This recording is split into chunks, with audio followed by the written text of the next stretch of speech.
I am shocked for Revanth Reddy's 100 crore Bharat Summit inviting 200 countries, presidents and prime ministers. Not one came, not one billionaire out of 3,000 billionaires. This is Congress Summit or Global Bharat Summit. He took all the proposal from me. పులిని చూసి నక్కలు వాత పెట్టుకున్నట్టు ఉంది ఈ Revanth Reddy summit.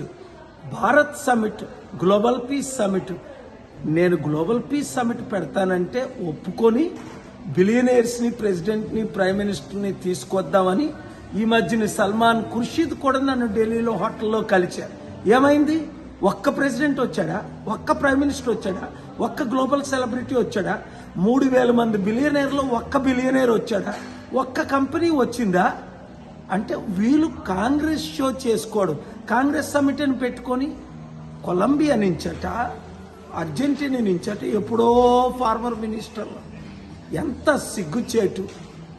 రాష్ట్రాన్ని సర్వనాశనం చేసి దేశాన్ని సర్వనాశనం చేసేసిన సమిట్ ఇది, ఈ భారత్ సమిట్. పేరుకి భారత్, ఒక్కడు భరతుడు రాలేదు.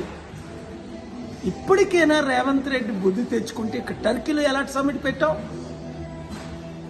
ప్రపంచ దేశాల్లో ఎలాంటి సమిట్లు పెడుతున్నావు? అర్థం చేసుకోండి.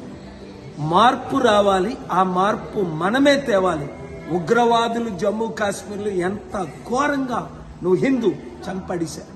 కనుక శాంతి రావాలన్నా, గ్లోబల్ పీస్ రావాలన్నా, ఇన్వెస్ట్మెంట్స్ రావాలన్నా, పాలన రావాలి, పాలన మారాలి. మీ అందరూ కమిటీలు వేయాలి. Thank you very much. ఈ వీడియో అందరికీ షేర్ చేయండి. God bless you.